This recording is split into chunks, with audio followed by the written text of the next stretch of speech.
అందరికీ నమస్కారం.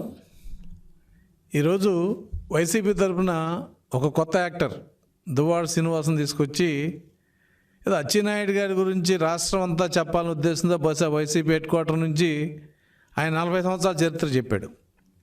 శ్రీనివాస్ గారు, మీరు నటించడం కుదరలా మీకు. ఎందుకంటే కొన్ని విషయాలు కొంతమంది చెప్తేనే బాగుంటాయి. బస్సు నేను అనుకోవడం ఏంటంటే, ఇవాళ కొడాలి నాని, వెల్లంపల్లి శ్రీనివాస్ గారు, మిగతా వాళ్ళందరికీ ఎలక్షన్ కమిషన్ నోటికి తాళాలు వేసింది మాట్లాడకూడదని. కాబట్టి వాళ్ళ స్థానాల్లోకి ఏదో మీరు వచ్చి ఇవాళ అచ్చెన్నాయుడు గారిని టార్గెట్ చేసి ఆయన ఫ్యామిలీ చరిత్ర చెప్పడం అనేది అసలు మీరు ఎందుకు ప్రెస్ మీట్ పెట్టారో మాకు అయితే అర్థం కాలేదు.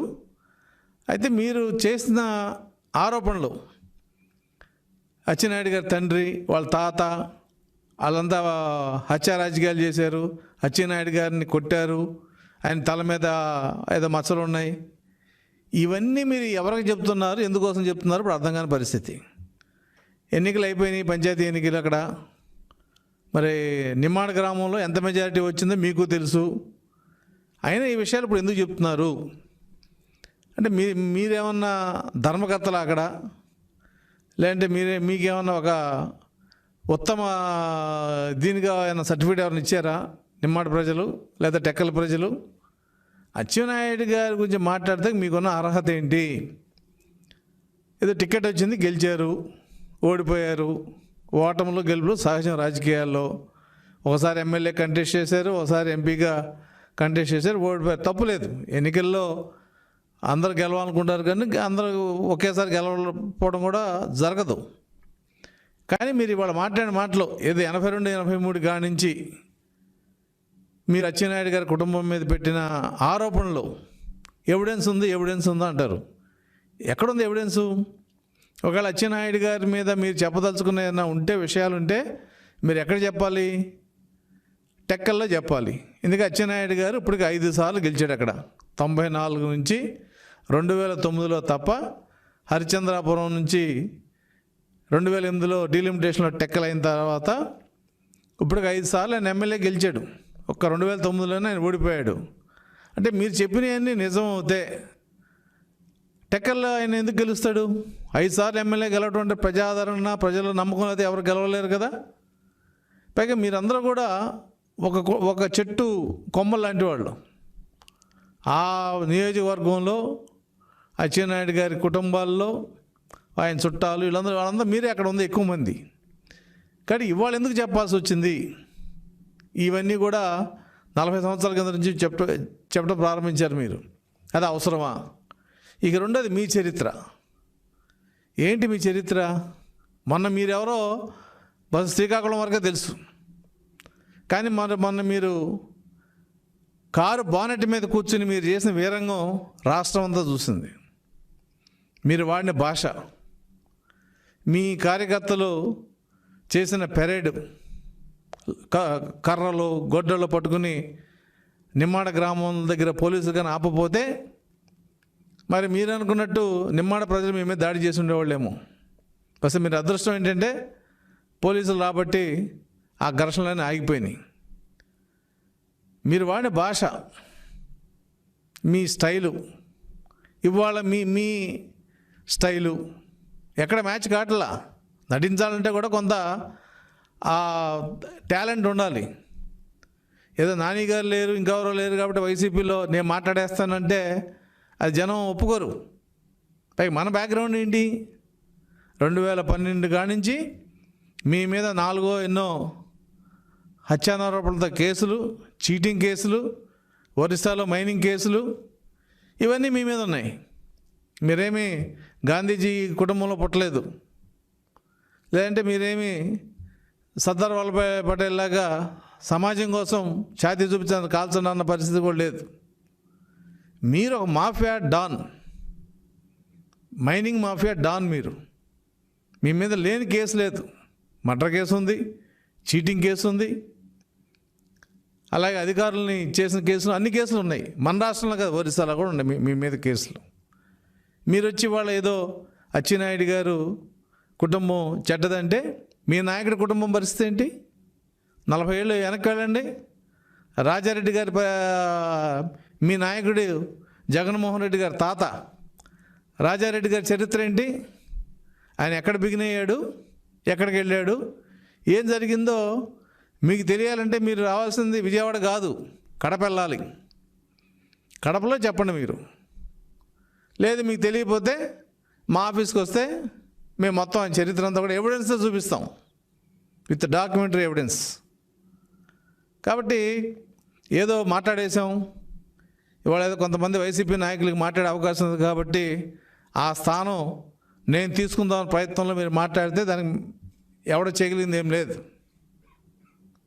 కానీ మీ వాడిన భాష, మర్డర్ చేశారు, తరివి కొట్టారు, కుటుంబం హత్యలు చేసింది.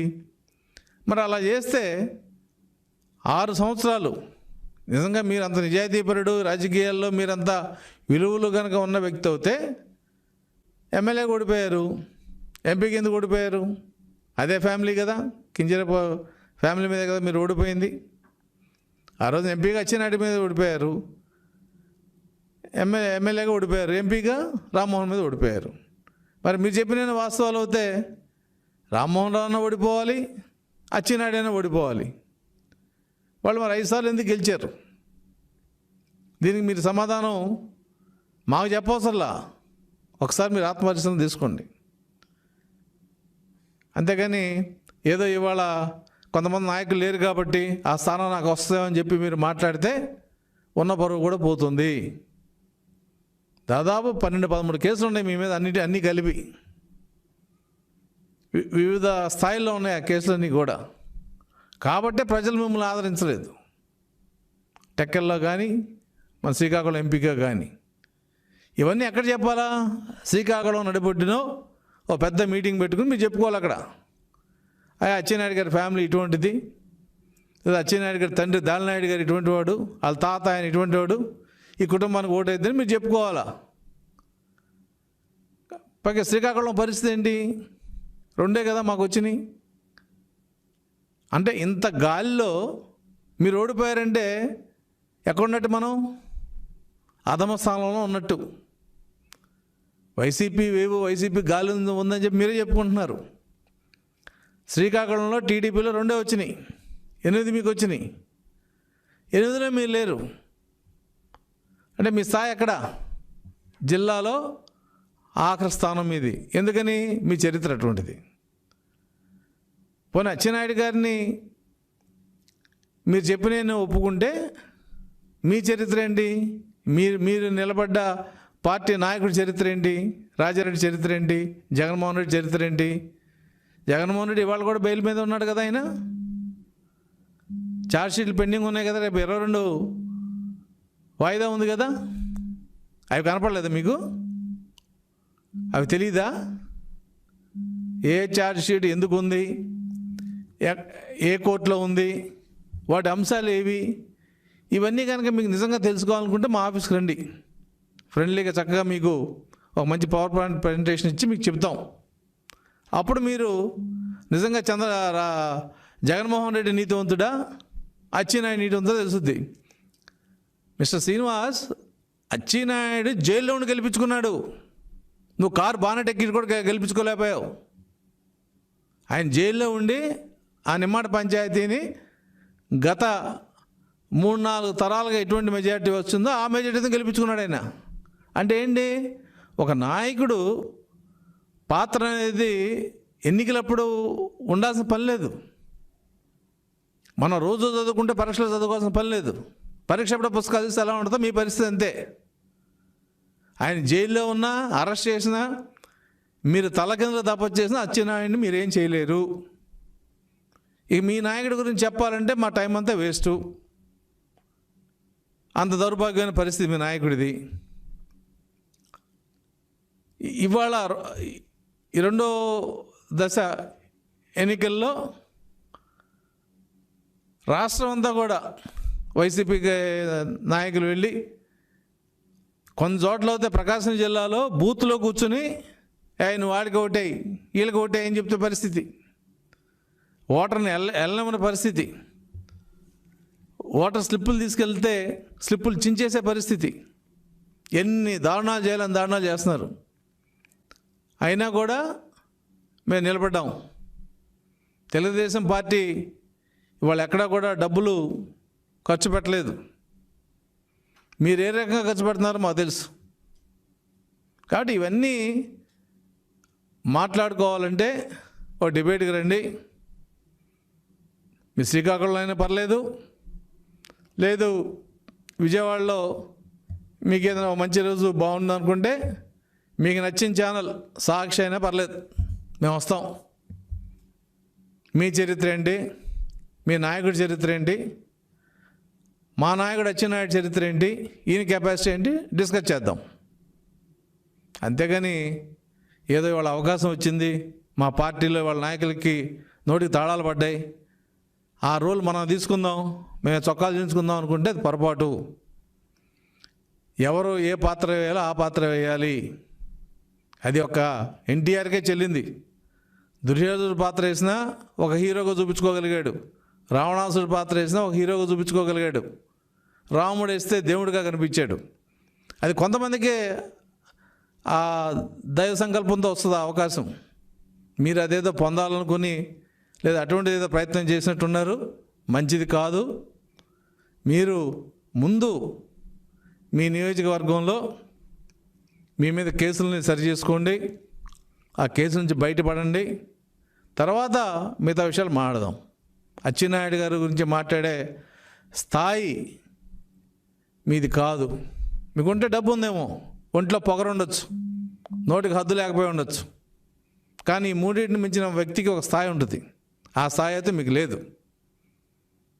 మీరు ఏది మాట్లాడినా కూడా మీ జగన్మోహన్ రెడ్డి గారి కార్యక్రమాలు, ఆయన మీద ఉన్న కేసులు, ఆయన తాత 40-50 సంవత్సరాల కింద రాజిరెడ్డి గారు కడపలో ఏ రకంగా బైరేట్స్లో బిగిన్ చేశాడు ఆయన లైఫ్ని, ఎవరిని మర్డర్ చేశాడు, ఏం జరిగిందనేది కడపలో పులివెందులు వెళ్తే ఎవరైనా చెప్తారు, చిన్నపిల్లలనే చెప్తారు. కాబట్టి అవన్నీ మీరు తెలుసుకుని మీరు ఉంటున్న పార్టీ నిజంగా స్వచ్ఛమైందా లేదు, మీకు తెలియక ఆ పార్టీలో ఉన్నారా చెక్ చేసుకోండి. అప్పుడు ఆత్మవిమర్శ చేసుకున్న తర్వాత అప్పుడు నిర్ణయం తీసుకుంటే మీకు మంచి నిర్ణయం వస్తుంది. అంతేగాని ఏదో మీడియా కోసమో లేదంటే మా దగ్గర డబ్బులు ఉన్నాయి, కార్లు ఉన్నాయి అని చెప్పి బానెట్లెక్కి స్పీచ్ ఇచ్చినట్టు కాదు. వ్యక్తులను దూషించడం అంటే అచ్చెన్నాయుడికి మీరు ఏ రకంగానూ సరితూగలేరు. ఇప్పుడు కాదు, ఇంకా అచ్చెన్నాయుడు గారు పొలిటికల్ యంగ్, ఈజ్ బిలో 50. ఆయన ఇంకా 25-30 సంవత్సరాలు రాజకీయాల్లో ఉండే వ్యక్తి. ఎప్పటికీ మీరు గెలవలేరు అచ్చెన్నాయుడు గారి మీద, నేను చెప్తున్నాను. కాబట్టి ఇటువంటి ప్రయత్నాలన్నీ ఆపి ఏదన్నా ప్రజలకు మంచి చేయటమో, ప్రజల్ని ఒప్పించే పద్ధతిలో మాట్లాడుతూ నేర్చుకోండి. కనీసం పంచాయతీ సమితి ప్రెసిడెంట్ గాను, ఎంపీటీసీ గాను, జెడ్పీటీసీ గాను గెలిచి కొంత రాజకీయ అరంగేట్రం అనేది చేయడానికి బాగుంటుంది. అంతేగాని డబ్బు ఉన్నాయని చెప్పి ఎమ్మెల్యేగా వేసేస్తే మీరు నాయకులు కాలేరు. A leader is different from defeated candidate. అంటే ఎమ్మెల్యే ఎంపీగా గెలిచి ఓటు కంటెస్ట్ చేసిన ప్రతివాడు లీడర్ కాదు. ఈ శ్రీకాకుళం జిల్లాలో చాలామంది రాజకీయాలతో సంబంధం లేకుండా గొప్ప గొప్ప లీడర్స్ ఉన్నారు. కాబట్టి మీరు వాళ్ళందరూ చరిత్ర చదవండి, కొంచెం మీ దూకుడు తగ్గించుకోండి, మీ భాషను కంట్రోల్ చేసుకోండి. లేదంటే అన్ని రోజులు మీకు కాదు, 2023 వరకే మీకు, తర్వాత మీది కాదు. తర్వాత మిమ్మల్ని ఎవరో వీళ్ళు వచ్చి రక్షించలేరు. ఏ కార్ బానెట్ మీద అయితే మీరు కూర్చుని పేటరేగిపోయారో అటువంటి కారు వెనకాల కూర్చుని వెళ్ళాల్సి వస్తుంది. కాబట్టి రాజకీయాల్లో సహనం ఉండాలి, నిజాయితీ ఉండాలి, మాట్లాడడానికి అర్హత స్థాయి 2 ఉండాలి. అవి వచ్చిన తర్వాత మీకు మళ్ళీ కలుద్దాం.